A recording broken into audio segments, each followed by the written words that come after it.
এই লোকটা ভীষণ জেদি আর অহংকারী। আমি এই সস্তা রেসপোকে বিয়ে করতে পারি না। মিস ক্ষীরাকে কিভাবে বলবো যে সে আসলে আমার কোম্পানিতেই কাজ করে? বেচারি মেয়েটার কাছে এটা স্বপ্নের মতো লাগবে। আশা করি সে মানসিক হাসপাতালে পৌঁছবে না। দেখো, এটা গ্র্যান্ডমার চাল, তোমাকে টর্চার করার জন্য। 1 পয়সাও পাবে না, কিন্তু এখনই চলে গেলে আমি তোমাকে 10 লক্ষ দেব। 50 লক্ষ, 1 কোটি। দেখো, অফারটা বেশ ভালোই, কিন্তু এই দামি শহরে এতে চলবে না ম্যান। তার চেয়ে ঘর জামাই হয়ে থাকা ভালো। অন্তত খাওয়া পড়ার থাকার জায়গা তো পাবো, আর তার সঙ্গে এই সুন্দরী বউ। তাই আমি বলছি, গ্র্যান্ডমাদারের টর্চার আমি সহজেই সহ্য করতে পারবো। এখন চলো, গ্র্যান্ডমাদার আমাদের জন্য অপেক্ষা করছেন। ওকে।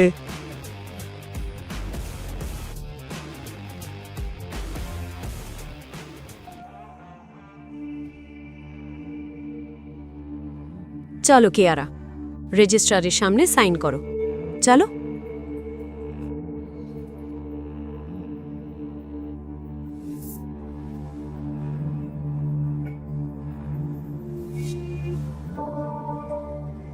গ্র্যান্ডমা, আপনি একদম ঠিক করেননি। এত কষ্ট করে আমি ওই কোম্পানিতে কাজ করলাম এই দিনের জন্য, যে এমডি হয়েও আমাকে লোকে বলবে একটা ডেলিভারি বয়ের বউ।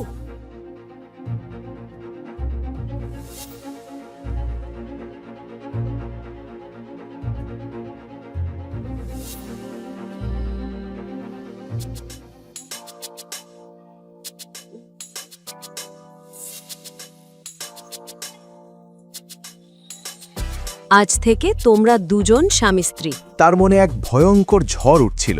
সে বুঝতেই পারছিল না এই ছেলেটা তাদের উপর কি জাদু করেছে।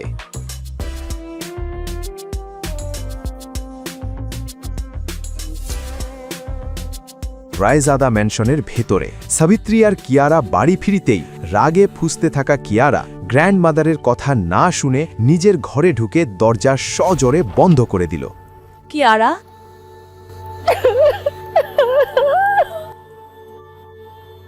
আমরা যা কিছু করেছি সবটাই শুধু তোমার ভালোর জন্যই করেছি। কিয়ারার কাছ থেকে কোনো উত্তর এলো না। সাবিত্রীর হৃদয় ভারী হয়ে উঠল। আজ প্রথমবার সে তার নাতনিকে কষ্ট দিল, কিন্তু চাইলেও সে তাকে সত্যিটা বলতে পারল না।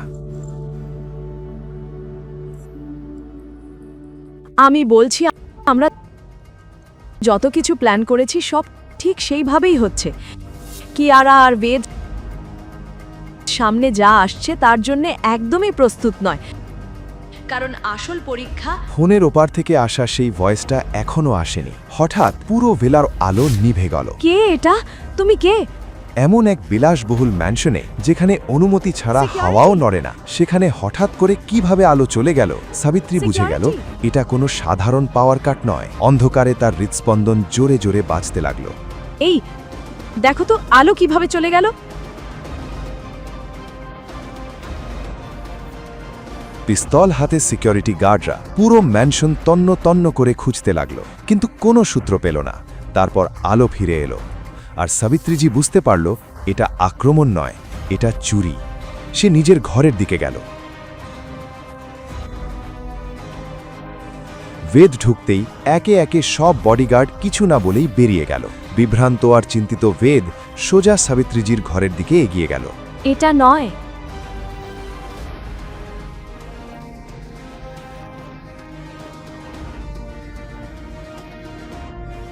গ্র্যান্ডমা, আপনারা দুজন আমাকে ওখানে একা রেখে চলে গেলেন, আর বাইরে এত হুল্লোড় কেন? বেদ, আপনি এত আপসেট কেন? বেদ, আমি তোমাকে যে ছবিটা দেখিয়েছিলাম সেটা এখান থেকে উধাও। কিন্তু গ্র্যান্ডমাদা, একটা ছবির অর্ধেকটা চোর কেন নেবে? এতে এমন কি আছে? ওটা শুধু একটা ছবি ছিল না, ওটার পেছনে এমন এক অদৃশ্য কোড ছিল যেটা তোমার বাবা মা মারা যাওয়ার পর আর কেউ ডিকোড করতে পারেনি। সাবিত্রীর এই কথা শুনে বেদের পায়ের নিচ থেকে যেন মাটি সরে গেল। কে বেদের বাবা মায়ের ছবিটা চুরি করলো, আর কেন? সাবিত্রী বেদকে কি দেখাতে চায়? 10 দিনের মধ্যে কি কিয়ারা এই বিয়ে ভেঙে দেবে? বেদ কি আর কে ইন্ডাস্ট্রিজের ভেতরে লুকিয়ে থাকা শত্রুকে খুঁজে বের করতে পারবে? বাকি গল্প জানতে দেখুন পরের এপিসোড শুধুমাত্র পকেট এফএম-এর ইউটিউব চ্যানেলে। আর কে ফর কিং এর সব এপিসোড শুনতে ডেসক্রিপশনের লিংক থেকে এখনই ডাউনলোড করুন পকেট এফএম অ্যাপ।